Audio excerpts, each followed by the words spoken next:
परमपिता परमात्मा पूर्ण ब्रह्म सर्व सृष्टि रचनहार कबीर परमेश्वर जी की असीम कृपा से आप सभी पुण्यात्माएं सत्संग सुन रहे हैं। परमात्मा पूर्ण ब्रह्म सारी सृष्टि के रचनहार ये कबीर परमेश्वर जी हैं। ये हमारे परम पिता हैं, यही हमारे जनक हैं। तुमेव माता च पिता तुमेव बंधु च सखा तुमेव विद्या च द्रोण तुमेव सर्व मम देव देव। ये वो परमात्मा है जिसमें ये सभी गुण विद्यमान हैं। माता पिता वाले गुण ज्वाइंट है मालिक में, और बंधु यानी जो भाई है, भाई के गुण भी, ब्रदर के गुण भी परमात्मा में विद्यमान है, और सखा मित्र के गुण भी परमेश्वर में ही हैं। और संसारिक बंधु, संसारिक सखा मित्र ये खरे नहीं उतरते प्रत्येक कसौटी पर। तुमेव विद्या च द्रोण तुमेव, और परमात्मा में ही हमारा धन है। कबीरा सब जग निर्धना धनवंता ना कोय, धनवंता सो जानियो जप राम नाम धन होवे।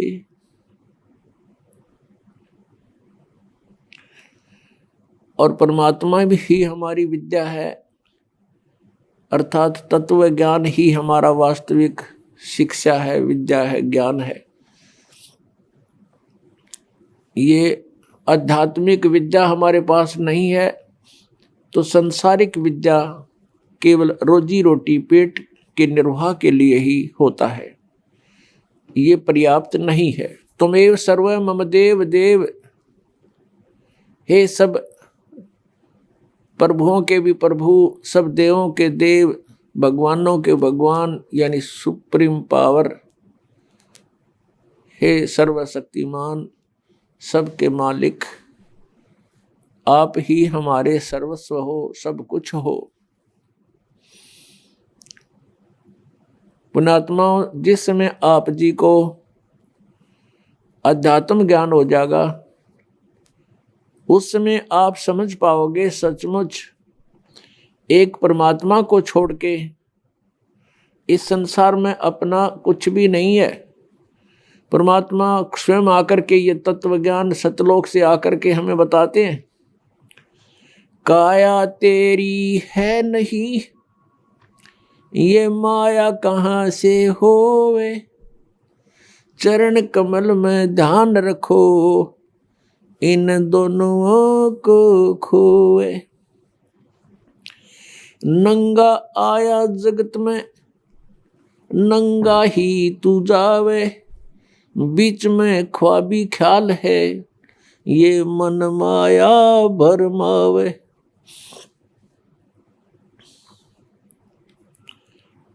मात पिता सुत बांधुआ क्या देख बुलाना रे, इनमें तेरा कोई नहीं क्यों बया दीवाना रे। परमात्मा हमें याद दिलाते हैं कि ये परिवार, ये कुटुंब, ये कुल, ये संपत्ति आपकी नहीं है, इनमें तेरा कोई नहीं है। और हमारे संस्कारवश हम एक दूसरे के साथ जुड़ गए हैं, भाई बहन के रूप में, माता पिता के रूप में, पुत्र पुत्री के रूप में, सगा संबंधी के रूप में। और जिस समय ये शरीर छूट जाता है, मृत्यु हो जाती है, उस समय अपना कोई नहीं होता। ये शरीर का कवर भी यहीं छोड़ जाते हैं, ये बॉडी भी यहीं छोड़ जाते हैं। तो परमात्मा हमें याद दिलाते हैं। परमात्मा कहते हैं कि तुम यहाँ के वासी नहीं हो, आपका ये ठीक ठिकाना नहीं है, आपका ये स्थायी स्थान नहीं है। 21 ब्रह्मांड के अंदर परमात्मा कहते हैं तुम्हारा मूल स्थान नहीं है, ठिकाना नहीं है। जैसे आप जी का यहाँ जन्म हुआ, मृत्यु होते ही चलो चलो, फिर पुण्य के आधार से स्वर्ग, पाप के आधार से नरक।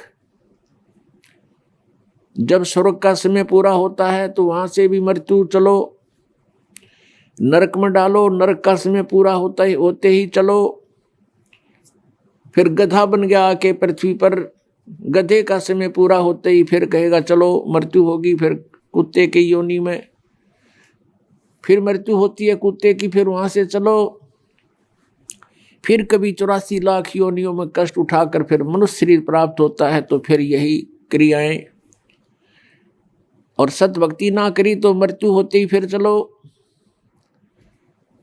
आगे गए ना बावड़े, रहते भी सब जाही, बिन साहेब की भक्ति कहीं ठोड़ ठिकाना नहीं।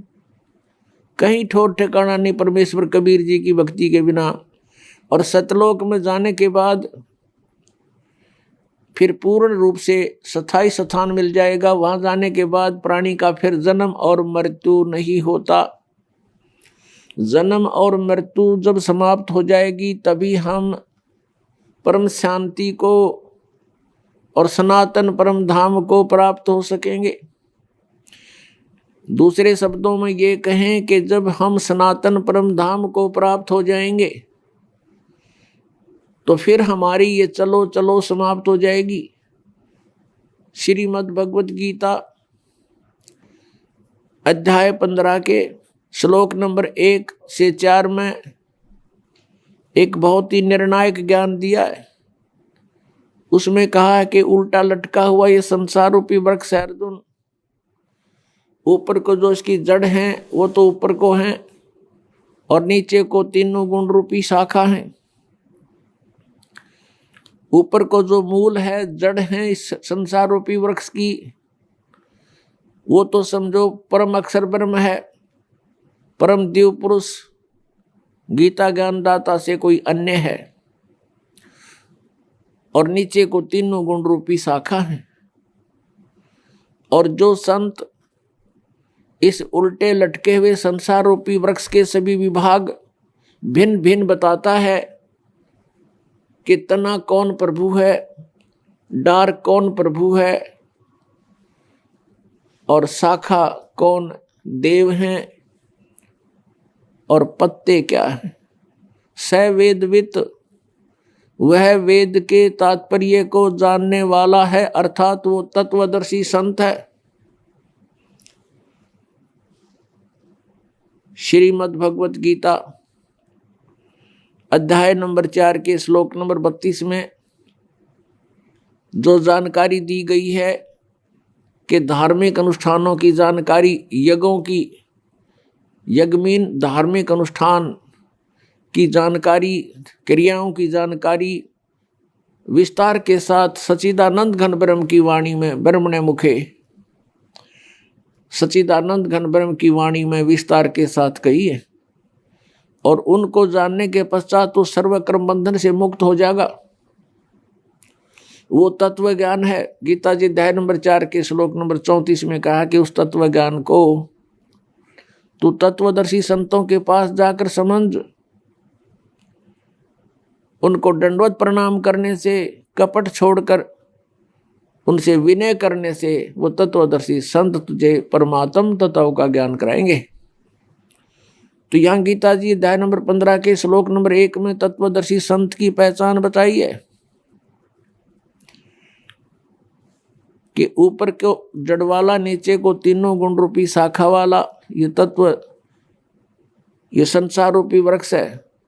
जो संत इसके सभी विभाग बता देगा तो वो तत्वदर्शी संत है।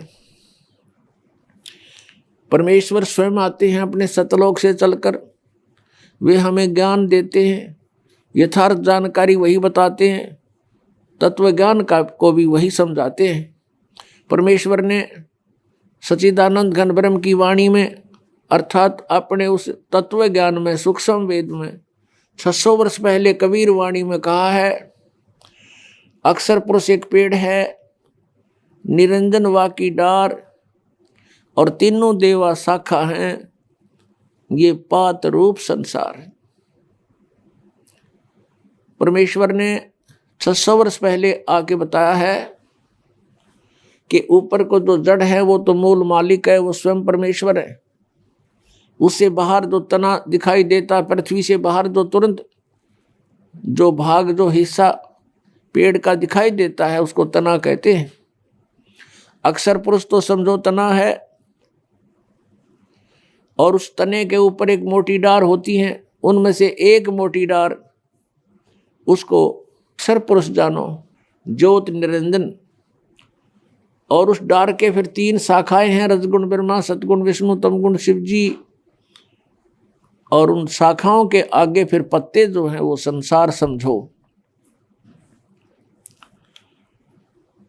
परमेश्वर ने अपने द्वारा रची हुई सृष्टि का ज्ञान स्वयं ही आकर के देना पड़ा, और परमेश्वर के ज्ञान के अतिरिक्त जो भी हम सुनते रहे वो कोरा अज्ञान था, लोकवेद था। पुण्यात्माओं, परमेश्वर ही स्वयं आकर के ज्ञान देते हैं, चारों वेद गवाही देते हैं। और जिन महापुरुषों को, पुण्यात्माओं को परमात्मा आकर मिले यहाँ पृथ्वी पर, उन महापुरुषों की अमरवाणी, उनका अनुभव आज हमें वो गवाही दे रहा है, साक्षी देता है कि वो परमात्मा ऐसी लीला करता है